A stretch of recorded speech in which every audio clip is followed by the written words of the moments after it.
Sorry, एक बार इसको repeat कर देते हैं थोड़ा। हाँ जी। आई डिड नॉट नोटिस कि उसका तो अभी तक आंचल जी हमने कुछ मुद्दों पे बात की और मेरे ख्याल से हम लोग उसमें सहमत होते हुए दिख रहे हैं। पहली अपन ने बात ये कही कि जो संविधान बना है वो संविधान भी 80% लगभग तो गवर्नमेंट ऑफ इंडिया एक्ट 1935 का वो है, राइट? और इसके बाद जो कानून लिए गए वो सब अंग्रेजों के समय कानून बनाए गए थे, वो हमारे ऊपर शासन करने के लिए बनाए गए थे। वो हमारी सेवा करने के लिए तो पक्का नहीं बनाए गए थे, राइट? नहीं बनाए गए थे, राइट। ब्यूरोक्रेसी भी हमारी देखी जाए तो वो भी एक इंस्ट्रूमेंट के तौर बनाई गई थी कि हमारे ऊपर शासन करे, और उसको जो भी वो निर्णय ले, चाहे सही निर्णय ले, गलत निर्णय ले, जानबूझ के गलत निर्णय ले, इवन भ्रष्टाचार करते हुए घूस खा के जो है वो गलत निर्णय ले, ultimately they are not accountable. मुझसे एक एडीएम साहब जो कि राजस्थान के थे, अभी वो हमारे ग्रुप में जुड़े हैं, तो उन्होंने बातों में बताया कि एक विद्युत कुमार करके एक बनिया था, राइट? तो वो जो है एक पटवारी ने धूर्तता पूर्वक उनका विद्युत कुमार की जगह उसमें विद्युत विभाग लिख दिया। वो 25-30 सालों से परेशान होता रहा। उसकी किस्मत से एडीएम साहब आ गए और उन्होंने वो गलती दुरुस्त की कि भाई ये इसमें विद्युत विभाग का क्या लेना देना है, ये विद्युत कुमार जी इनका ही है, ठीक है ना? So he could get that record corrected। अच्छा जी। तो मैंने उनसे पूछा कि आपने पटवारी के खिलाफ क्या एक्शन लिया? बोले साहब पटवारी के खिलाफ तो कोई एक्शन नहीं लिया। तो इवन जहां थोड़े बहुत अच्छे अधिकारी होने के कारण आपको न्याय भी मिल जाए तो भी व्यवस्था के ऊपर कोई कार्रवाई नहीं करता है। नहीं करता, हाँ जी। तो वो प्रॉब्लम व्यवस्था की है, ठीक है ना? और अपन ने जैसे अभी अपन ने चर्चा की थी कि कानून बनाने वाले जो है, अभी जो 2019 का पार्लियामेंट गठित हुआ है उसमें 42% member of parliament they are having criminal record. And Anchal ji you would be surprised कि 29% के विरुद्ध तो जघन्य अपराध हैं, murder, attempt to murder, kidnapping, बलात्कार, लूट, इस तरीके की, मतलब बहुत खतरनाक। तो सवाल ये बात हमेशा उठती है कि चपरासी साक्षरत और साक्षर होना चाहिए तो कानून के निर्माता अपराधी क्यों? अभी सुप्रीम कोर्ट ने भी इस बारे में कहा कि हाँ भाई आप सही कह रहे हो, लेकिन ये काम तो पार्लियामेंट को करना है। अब सवाल ये है कि जो ये सत्ता के लोग हो गए हैं जिसमें बड़ी संख्या में अपराधी हो गए हैं, और यदि अचल जी आई डोंट नो आपने कितनी बारीकी से चीजों को देखा है, लेकिन बचपन से मैंने देखा कि जब पहले चुनाव होते थे तो बूथ को कैप्चरिंग करने के लिए कांग्रेस जो है बूथ कैप्चरिंग पार्टियां बनाती थी, और इसके कुछ लठैत रहते थे जिनको मालूम रहता है कि किन किन एरिया से कांग्रेस को वोट नहीं पड़ने वाले हैं, तो वो लठैत जो है वहां से वोट डालने वालों को नहीं आने देते थे, और ये बूथ कैप्चरिंग पार्टी उनके फर्जी वोट डालती थी। इसका मतलब है कि न केवल नियम कानून में, न केवल सोच में, बल्कि दुष्टता इनकी हर चीज में थी। एब्सोल्युटली, हाँ जी।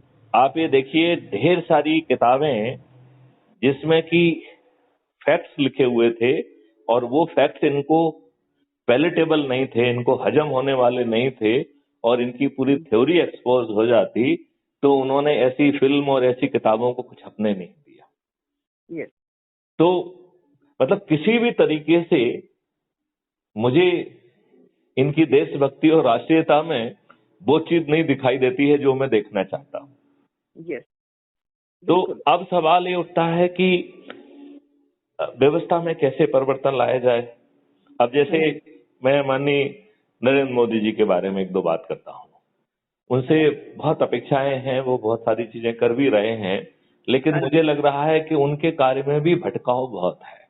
जैसे मैं एक छोटी सी बात कहूंगा, 2016 में जब उन्होंने डीमोनेटाइजेशन को अनाउंस किया, उस समय मैं डीजी था और मैंने as a DG, sitting DG, मैंने उसमें 18 पॉइंट का एक लेटर सजेशन का दिया उसमें, जिसमें एक पॉइंट ये भी था कि आपने जनधन योजना के तहत सभी के अकाउंट खोल दिए हैं, कुछ रह गए हैं तो एक टीम बना दी जाए, लोग बाग जा जाके बैंकर्स और ये सब चले जाएं और उनके बैंक अकाउंट खोल दें।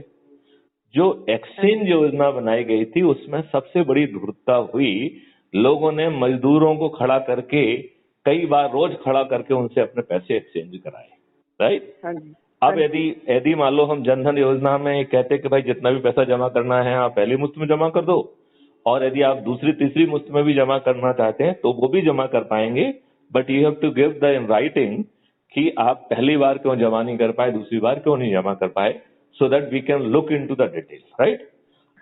अब जो है ना, जितना भी पैसा जमा कराया गया, we can always look into कि उसकी फाइनेंशियल स्टेटस क्या है, कहाँ से आया, कैसा आया, राइट। तो हम उस पे जितने भी चारों पांचों ऑब्जेक्टिव थे वो हम उसे हासिल कर सकते थे। लेकिन मुझे कहीं ना कहीं लगता है, क्योंकि मैंने जो है ये 2016 में 18 पॉइंट का उनको पत्र लिखा था। I normally know DG will write such things, right. हाँ जी। क्योंकि डीजी का कुछ सीधा लेना देना भी नहीं है, उसे क्या जरूरत है सब लिखने की, राइट। लेकिन मैं डीजी पुलिस रिफॉर्म था, मुझे लगा कि नहीं, मुझे लिखना चाहिए, ठीक है ना। This is one thing. Second जो है, इन्होंने जो इंडिविजुअल एनोनिमस बॉन्ड लेके आया, इसमें भी मुझे थोड़ी सी धूर्तता दिखती है। मुझे लगता है कि एनोनिमस बॉन्ड क्यों होना चाहिए, और आपने 1,78,000 करोड़ का लगभग नॉन परफॉर्मिंग एसेट के नाम पे इंडस्ट्रियलिस्ट का पैसा माफ किया। हाँ जी। तो माफ क्यों होना चाहिए? वो उनकी एसेट से वसूल होना चाहिए, क्योंकि जनरली ये पैसा तो साइफन होके दूसरी जगह चला जाता है।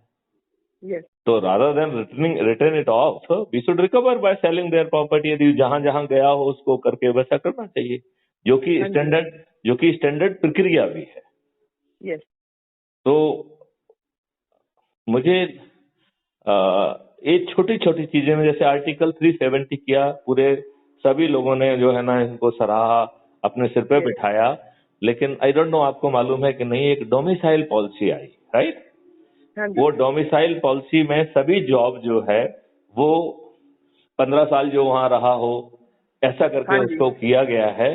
तो उससे जो है वो कश्मीरी पंडित भी जो है उससे वंचित हो गए, राइट। जो 15 साल नहीं रहे होंगे, 7 साल की जिनकी एजुकेशन नहीं होगी, तो वो सब जो है ना बाहर हो जाएंगे। और दूसरी बात है कि वो कूप मंडप यदि सब जॉब वहीं के ले लेंगे, तो वहां के प्रशासन में वही लोग घूमते रहेंगे जिनका ब्रेन वॉश किया हुआ है। यदि अनएम्प्लॉयमेंट एक समस्या होती तो हम ये रिजर्वेशन दूसरी स्टेट में कर देते ना, 2 साल के लिए, 3 साल के लिए, ठीक है ना। तो उससे जो है वहाँ कश्मीरी युवाओं को फायदा होता है। दूसरी जगह जाते उनका जो है ना वो ज्ञान चक्षु भी खुलता, और जो ये फालतू की बातें लोगों ने बरगला के ब्रेन वॉश करके जो ड्रामा नाटक किया वो भी अपन कर सकते थे, ठीक है ना। तीसरी बात, मुझे लगता है कि कश्मीरी पंडितों को तो ज्ञान न्याय नहीं मिला, हमको कश्मीरी फाइल से अभी जानकारियां मिली हो, राइट। मैं तो आईजी ऑपरेशंस कश्मीर रहा हूँ, राइट। 2007 और 2008 में I was there as a IG operations Kashmir CRPF, right. ढेर सारे ऑपरेशंस भी हमने वहां किए। तो सरकार को भी मालूम है, मुझे भी मालूम है कि क्या हुआ था, राइट। और ये सोची समझी चाल थी, उसमें कोई ऐसा नहीं हुआ कि अननोन चीजें हुई, बिल्कुल प्लानिंग करके ये बदमाशी की गई, जिससे कि पॉलिटिकल एडवांटेज मिले, उनकी जो है जमीन छूट जाए, वो जमीन इनको मिल जाए, और पॉलिटिकल एडवांटेज एक्स्ट्रा मिल जाए। हाँ जी।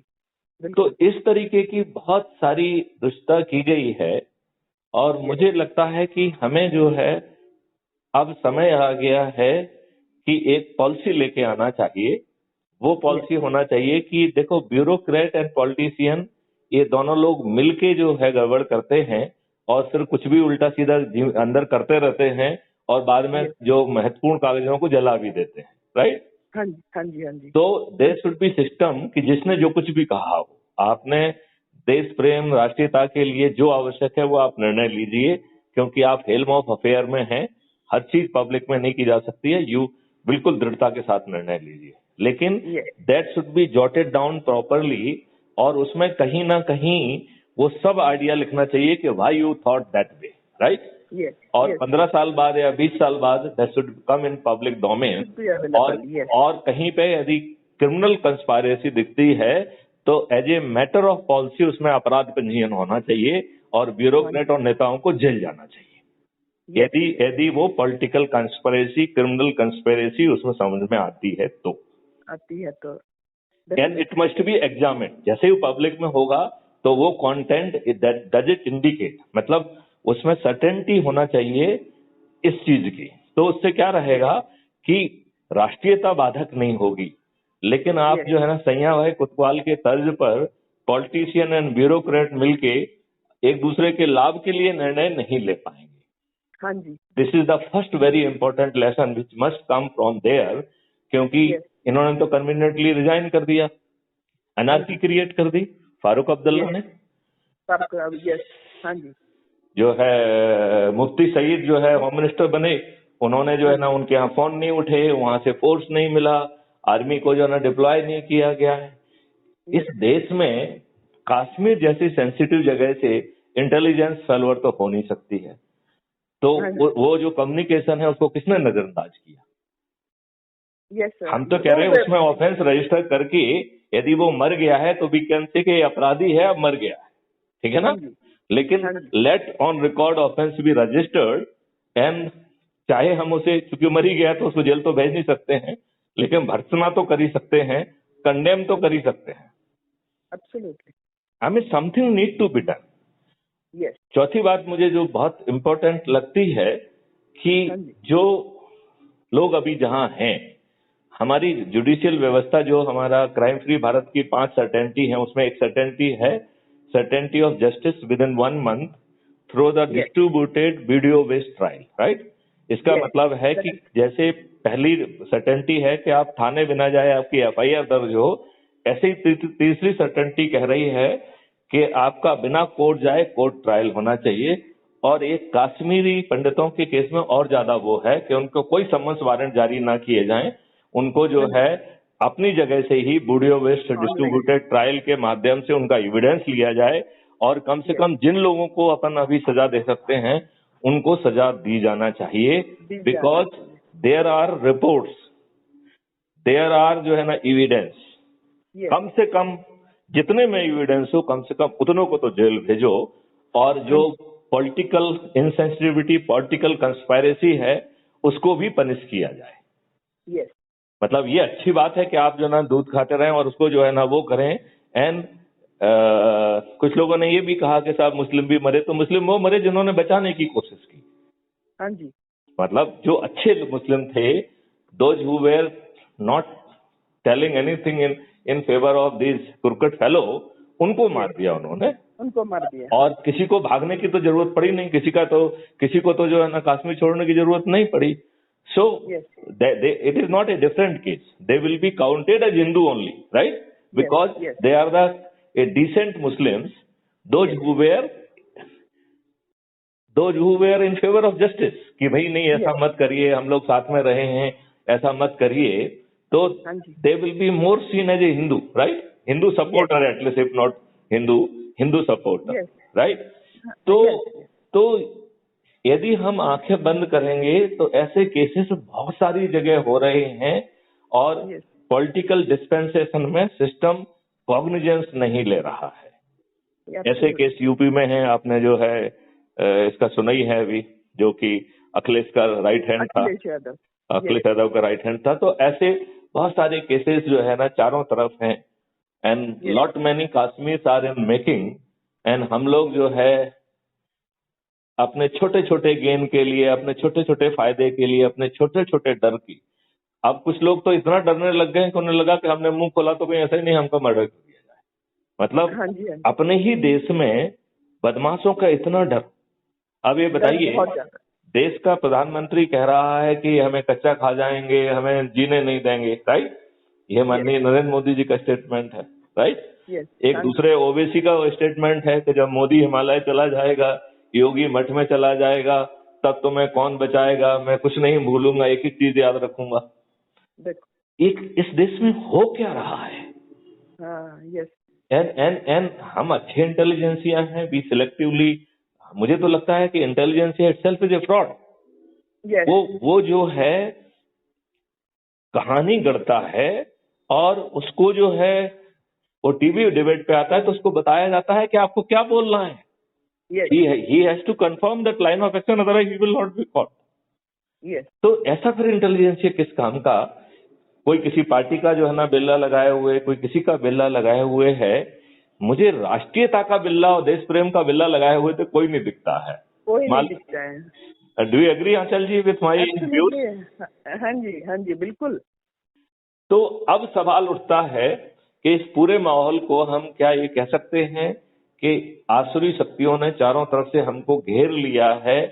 हम इन आसुरी शक्तियों से यदि लड़ेंगे तो उनमें इतनी शक्ति आ गई है, क्रिमिनल, बाहुबल, सब तरीके के बल, धूर्तता वाला से लेके हर बल उनके पास है, वो आपको नष्ट कर देंगे। एब्सोल्युटली, हाँ बिल्कुल सही। तो अब हमें जो है इस चीज में मुझे जो लगता है कि हमें वो करना चाहिए, draw the parallel from our Vedic and our historical ज्ञान, राइट? Yes yes. तो भारत में तो आसुरी शक्तियों का बोलबाला बहुत ज्यादा हुआ है, इसलिए जो है भगवान को भी कहना पड़ा कि जब धर्म की हानि होगी तो मैं पैदा होऊंगा, ठीक है ना? ये बात हम कहते हैं कि अहिंसा परमो धर्मा, राइट? और उसके बाद हम थोड़ा सा कहना भूल जाते हैं कि धर्म हिंसा तदेव च, मतलब यदि हिंसा अहिंसा महाधर्म है तो धर्म के लिए हिंसा उससे भी श्रेष्ठ है। यस, ये बात, ये सेकंड लाइन लोगों ने खाली है, ये लोगों को समझ में नहीं आया है। ये जो बात आपने कही है, ये लोगों के जहन में अभी तक ये समझ ही नहीं है। वो कुछ ऐसी चीजें समझ रहे हैं कि हमें वसुंधैव कुटुंबकम, ये सब तो समझ रहे हैं। वसुंधैव कुटुंबकम है। जो ये ऊर्जा केंद्र की बात कर रहे हैं वो वसुंधरा कुटुंबकम के ऊपर ही आधारित है। हम ऊर्जा से प्रकाशमान करते हुए उसको ऐसा फैला देंगे कि चारों तरफ जो है उसका प्रकाश फैल जाएगा। और कबीरदास जी ने अपने दोहे में इसको बड़े अच्छे ढंग से कहा है, लाली मेरे लाल की जित देखो तित लाल, लाली देखन में गई तो मैं भी हो गई लाल। इट एग्जैक्टली जो है ना नरेट कि ऊर्जा केंद्र आपस में एक दूसरे का एनर्जी को फैलाते रहें, और वो इतनी एनर्जी हो जाए कि जो भी उधर से गुजरेगा वो जो है चुंबकीकृत भी हो जाएगा, ऊर्जाकृत भी हो जाएगा और लाल भी हो जाएगा। हाँ जी, ये सर ये एक बात मेरे को कहना था कि लोग जो होते हैं, जनरली जो लोग होते हैं बहुत ज्यादा ये तकलीफ खाए हुए लोग हैं और इनको जागना है। तो पहले जो है अगर हम इनको बहुत सॉफ्ट अच्छाईपन की ओर अगर खींचेंगे तो ये जागते नहीं है। जागने के लिए एक लेवल पहुंचना पड़ता है, एक आध्यात्मिक ज्ञान जब इनमें आ जाएगा तो जाग जाते हैं, मगर ये समझ जाते हैं। हम उसको जागने वाली बात ही ना करें, हम उसको ऊर्जाकृत करने वाली बात करें। ऊर्जा मीन्स एनर्जी देना, राइट? एनर्जी, एब्सोल्युटली, ठीक है ना? तो इसमें हमने एक पूरा कॉन्सेप्ट लाया है। अचल जी, मैं धीरे से आपको पूरी बात समझाता हूँ, है ना? और धैर्य के साथ समझाऊंगा, आप धैर्य के साथ सुनिए, बीच में प्रश्न भी पूछिए जहां आपको पूछना हो, ठीक है ना? तो पहला इसमें ये है कि जब आसुरी शक्ति का बोलबाला होता था तो हमारे लोग तपस्या करते थे, ब्रह्मा विष्णु महेश से अस्त्र प्राप्त करते थे, ब्रह्मास्त्र प्राप्त करते थे, शिव अस्त्र प्राप्त करते थे, देवी देवताओं से वरदान प्राप्त करते थे, और अस्त्र शस्त्र वरदान और वरदानों से युक्त होकर फिर आसुरी शक्तियों को नष्ट करते थे, राइट? यही होता था, एब्सोल्युटली, राइट? और धर्म के लिए युद्ध करना ये ड्यूटी का हिस्सा माना गया। मतलब ये बात बिल्कुल पहुंचना चाहिए लोगों के जहन में, मन में, ये मुझे लगता है कि गांधी जी ने आधी बात कही, उन्होंने अहिंसा की बात कही, और अहिंसा से काम तो नहीं बनेगा, राइट? नहीं, वो उन्होंने भी कहीं अहिंसा नहीं की, वो तो बेनिफिट किया गोरों को, गोरों को बचा दिया बस अहिंसा करके। हाँ, उन्होंने जो है धर्म हिंसा तदेव च, इस बात को जो है उन्होंने कहीं खा लिया, और दूसरी बात है कि जो उन्होंने कहा कि एक कोई गाल में थप्पड़ मारे तो आप उसको एहसास दिलाओ कि वो गलत है और आप दूसरा गाल कर दो, यह हमारी हिंदू फिलॉसफी के बिल्कुल खिलाफ है। हमारी हिंदू फिलॉसफी कहती है कि धर्म युद्ध आपको करना होगा। भगवान कृष्ण खुद कहते हैं अर्जुन से कि हे पार्थ, गांडीव उठाओ, यह धर्म युद्ध है, यह करना ही होगा, अन्यथा तुम धनुर्धारी के रूप में नहीं जाने जाओगे, तुम एक कायर के रूप में जाने जाओगे। ये बात बहुत बहुत इम्पोर्टेंट है। तो मैंने इसे जो है अपना धर्म वाक्य बनाया है क्राइम फ्री भारत का। तो आप ये देखेंगे कि हमारे हर उसमें नीचे एक जरूर लिखा रहता है, हे पार्थ गांडीव उठाओ, यह धर्म युद्ध है, इसे लड़ना ही होगा, वरना तुम्हें धनुर्धारी के रूप में नहीं बल्कि कायर के रूप में जाना जाएगा। यस। तो स्कूल्स में भी जाना चाहिए, बच्चों के पास ये बातें, ये स्पेशली ये जो बात है, ये स्कूल्स में, हर स्कूल में ये बात बच्चों को इम्प्रेस कराना है। स्कूल स्टूडेंट्स, कॉलेज स्टूडेंट्स के मन में ये इम्प्रेस कराना है ये बात। नहीं तो इन्होंने तो उल्टा किया है। आपके जो लेफ्टिस्ट और कम्युनिस्ट ने लोगों ने मिलके आपकी हिस्ट्री डिस्टॉर्ट कर दी। जो आताताई और आक्रमणकारी थे, उनके नाम पे जो उनका महिमा मंडन किया गया, उन्होंने आपके हत्याएं की, आपकी महिलाओं का सीलहरण किया, आपके मंदिरों को लूटा, मूर्तियों को तोड़ा, उन्हें मस्जिद में कन्वर्ट किया, और ऐसा नहीं किया बल्कि यहाँ से महिलाओं को ले जाके उन्हें 2-2 दीनार में बेचा 2-2 दीनार में। वहाँ उस स्तूप लगाया हुआ है कि यहाँ 2 दीनार में महिलाएं बेची गई। हाँ जी बिल्कुल। तो ऐसे आताताइयों को हमें उनके नाम पे हमें वो क्यों करना चाहिए?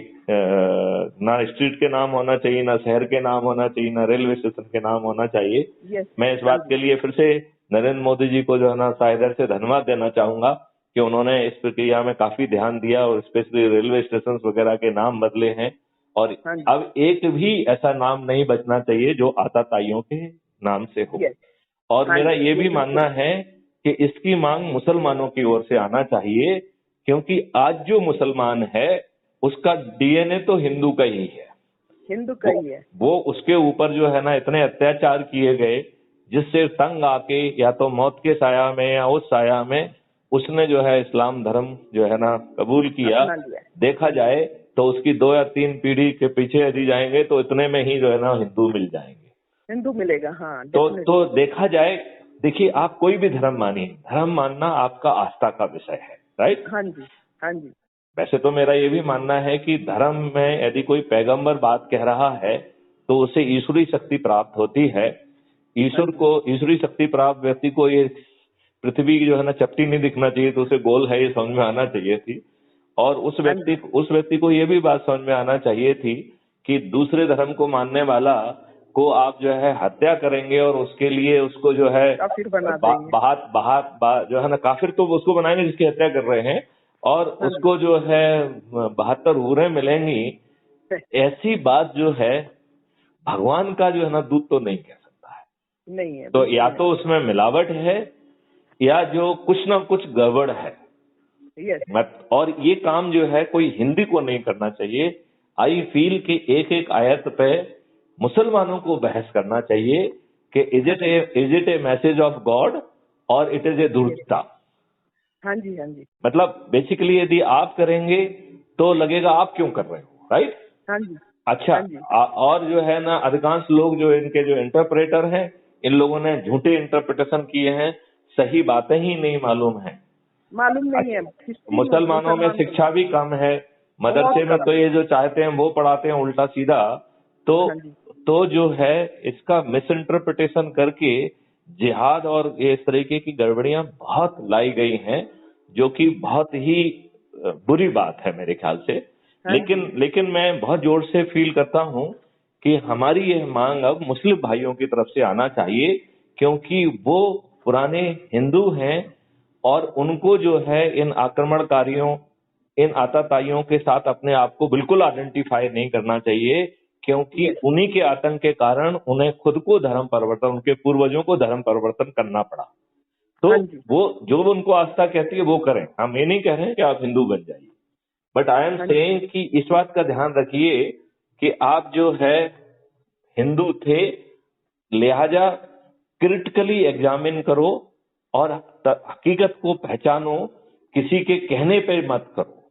हाँ जी, हाँ जी। क्योंकि इन लोगों ने तो उस पैगंबर को भी नहीं छोड़ा, उसके परिवार वालों को नहीं छोड़ा, उसकी बेटी को नहीं छोड़ा। हाँ जी। तो ऐसे कैसे अनुयायी हैं कि उन्होंने अपने पैगंबर को, जिसने धर्म स्थापित किया, उसकी हत्या कर दी? ये तो बहुत बुरी बात। हाँ जी। तो एनीवे, अब ये उनकी आस्था का विषय है, तो मैंने सिर्फ रेफरेंस में कहा है कि मैं उनसे भी प्रार्थना करता हूं कि वो जो है ना एक एक आयत पे इंटरनली बैठ के बहस करे। लोगों ने किताबें लिखी, एक माउंटन करके किताब लिखी है एक रिजवी जी ने, उन्होंने तो फिर फाइनली तंग आके he has become Chaturvedi, he felt के नहीं, इसमें इतना कॉन्ट्राडिक्शन है and he change his religion, right? Yes. तो वापसी किए। हाँ, तो अब सवाल उठता है कि हम लोग व्याख्या करते रहेंगे, ज्ञान बांटते रहेंगे, या कोई ऐसी स्ट्रेटेजी लेके आएंगे जिससे कि बदलाव हो। अब सवाल उठता है कि ये राजनेता जिनके खुद के मुंह में खून लग गया है सत्ता का, उन्होंने पूरी तरह से जो ना ब्यूरोक्रेसी को अपने कब्जे में कर लिया है और भ्रष्टाचार का बोलबाला है, आतंक का बोलबाला है। इनके कार्यकर्ता के नाम पे अपराधी, गुंडे, मवाली इनके चारों तरफ इकट्ठे होते हैं, बेशर्मी से फूल मालाएं पहनते हैं, उनके स्थायी वारंट हैं, पुलिस को उठा के उनको जेल में बंद करना चाहिए, मजबूरी में पुलिस उनको सलूट करने के लिए विवश हो रही है। इनके खिलाफ जो है ना, इनके आतंक जो है ना, आप जनता के ऊपर आतंक भी करने लगे हैं, जिसकी रिपोर्ट भी नहीं लिखी जाती है। हाँ जी। आम निरीह जनता जो है वो सिर पटक के मर जाती है, उसे वर्तमान व्यवस्था न्याय देने के लिए तैयार नहीं है। राइट? और जो पुलिस के सुधार के ढेर सारी चीजें हैं। 2006 में सुप्रीम कोर्ट ने एक जजमेंट दिया था 7 बिंदु का, जिसका मतलब था कि राजनीतिक हस्तक्षेप को कम किया जाए। उस दृष्टि से वो 7 बिंदु थे, लेकिन जमीन पे क्रियान्वयन उसका उल्टा हुआ। आज देखा जाए तो 200% जो है ना, पूरा पुलिस विभाग जो है राजनेताओं के ग्रुप में है। उनकी जो है ना मेहरबानी पे पोस्ट होता है, उनकी मेहरबानी पे बना रहता है। 2 साल का जो टेन्योर है वो हवा में उड़ा हुआ है। ये लोग कोई भी चीज नहीं मान रहे हैं, तो अपराधियों को भी टिकट दे रहे हैं, ये भी कर रहे हैं, अपराधियों का महामंडन कर दिया है, अत्याचार भी कर रहे हैं, जितने भी आपराधिक कृत्य हैं वो भी कर रहे हैं। अब चूंकि इनके खुद के मुंह में खून लग चुका है, तो हमारा क्या सिस्टम होना चाहिए जिससे कि हम जो है इन पे जो है इसको परिवर्तन ला सकें। तो फिर से अपन वैदिकवाद पे जाते हैं कि हमें जो है अस्त्र शस्त्र प्राप्त करना होगा, और इस डेमोक्रेसी के अस्त्र शस्त्र हैं कि जनता को ऊर्जा पैदा करो और उस ऊर्जा को संग्रहित करके इन आसुरी शक्तियों को पहले अनुनय विनय और प्रार्थना करो, और फिर जो है उन्हें विवश करो, और फिर उनको जो है ना बदलो हो तो फिर अवतरित होके उन्हें नष्ट करो। राइट? अब मैं इन तीनों पॉइंट को थोड़ा सा विस्तार में समझाता हूँ, यदि आपके पास समय है। I hope you are having time. Yes I do. Okay, तो पहला है अनुनय विनय और प्रार्थना, जो कि भगवान राम का यदि हम दृष्टांत देखें रामायण में तो वो दिखाई देता है कि जब वो श्रीलंका जाना चाहते हैं और समुद्र के किनारे हैं, 3 दिन तक प्रार्थना करते हैं समुद्र की, तो समुद्र तो जो है जड़ समुद्र, दुष्ट समुद्र तो जो है ना उसको कोई ध्यान नहीं देता है। तो फिर वो बेबस होके कर्कश से तीर निकालते हैं और कहते हैं मैं तुमको सुखा देता हूँ। तो दूसरा उनका जो उसमें स्ट्रेटेजी थी बेबस करने वाली, राइट? और तीसरी स्ट्रेटेजी थी नष्ट करने वाली, सुखा देने वाली, राइट? लेकिन वो लकी थे, बेबस करने से ही काम चल गया। समुद्र प्रकट हुआ और उसने कहा कि साहब आप मेरी यदि जो है ना प्रभुताई चली जाएगी तो आपकी भी प्रभुताई कम हो जाएगी। आपके पास नल नील है, इनसे आप राम सेतु बना लीजिए, हमारी भी लाज रह जाएगी। राइट? तो बेबस होना बहुत अच्छी चीज होती है, यदि वो बेबस नहीं होता तो सूख जाता। तो हमें दूसरी जो है ना कार्रवाई अनुनय विनय और बेबस करने की, और यदि इसके बाद नहीं मानते हैं तो फिर क्राइम फ्री भारत को पॉलिटिकल पार्टी के तहत अवतरित होना चाहिए और इन 2 सालों में कर्म योगियों की सूची बनाना चाहिए, उनका जो अध्ययन करना चाहिए, उनको महा ऊर्जा केंद्र घोषित करना चाहिए और बाद में जो है उनको टिकट देके बिना चुनाव प्रचार के, क्योंकि ये तो ऐसे लोग होंगे नहीं जो चुनाव प्रचार में उतरेंगे, वो तो जो है ना राजनीति से घृणा करते होंगे, राइट। हाँ जी, तो उनको बिना चुनाव प्रचार के यदि आपके 100 करोड़ ऊर्जा केंद्र हो जाते हैं, 50 करोड़ ऊर्जा केंद्र हो जाते हैं, तो बिना चुनाव प्रचार के उन्हें जिताया जा सकेगा, राइट। हाँ जी, हाँ जी। और फिर इसके बाद जो है ये सब काम करे, जो भी हमने ढेर सारा एक लिस्ट जारी की कि हम क्या क्या करना है, जिसमें थोड़ा सा पुनरावृत्ति के हिसाब से हम उसको एक बार फिर से कहते हैं कि पहले तो जो है हमारे संविधान, नियम, कानून को जो है ना ठीक किया जाए, ब्यूरोक्रेसी और जुडिशरी और लेजिस्लेचर का सेपरेशन हो, अकाउंटेबिलिटी लाए। इसके बाद जो है हमें पार्टी विहीन प्रजातंत्र पे ले जाना चाहिए, राइट। हाँ जी, हाँ जी। इसके बाद नेक्स्ट है कि हम खर्च विहीन चुनाव व्यवस्था। आई डोंट नो आपने मेरा ये वीडियो सुना है क्या, खर्च विहीन? हाँ, मैं आपका वीडियो फॉलो करती हूँ। अच्छा, तो उसमें हमने बड़े विस्तार से बताया है कि कैसे चुनाव व्यवस्था बहुत ज्यादा पारदर्शी हो जाएगी और कोई भी छदम व्यक्ति जो है he will not be in position to withstand the rigour of the whole thing, right. तो ना अपराधी टिक पाएंगे, ना लेस इंटेलिजेंट लोग टिक पाएंगे और कोई प्रचार नहीं कर पाएगा। आपको केवल आपको अपने काम के माध्यम से अपना प्रचार खुद करना होगा। केवल आपके प्रचार के ऊपर कोई लोग काउंटर सबमिट कर सकते हैं कि आपका प्रचार गलत है, भ्रामक है, राइट। तो वो जो है इलेक्शन कमीशन का काम होगा कि उसको पूरा क्रिटिकल करके निकाल के और उसको ग्रिलिंग सेशन के लिए आए। तो हम आप उसको विस्तार से सुनिए।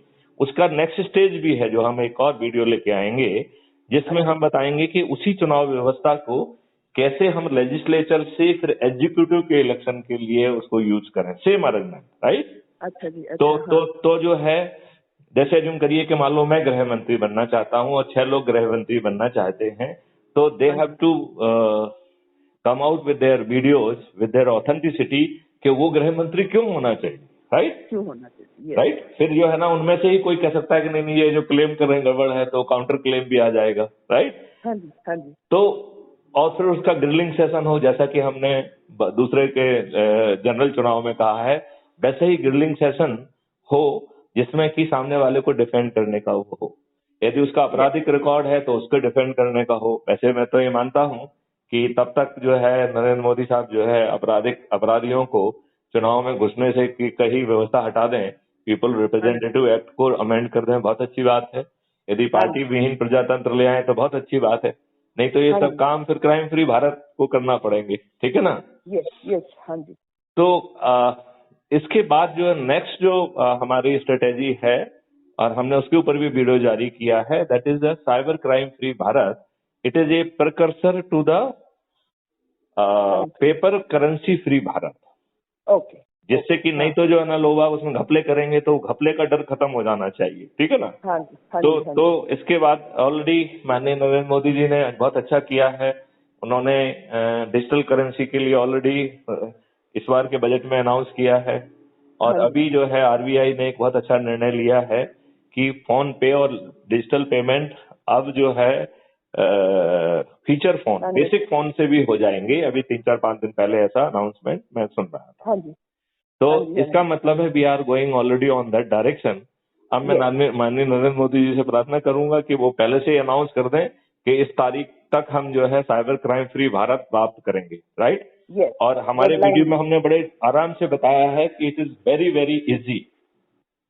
हमारी व्यवस्था लचर है, इसलिए साइबर क्राइम हो रहा है और cyber crime awareness this that के नाम पर जो है लोगों ने व्यवसाय बना दिया है लोगों, जबकि attempt to commit cyber crime is itself is a crime और ये करोड़ों में हो रहा है।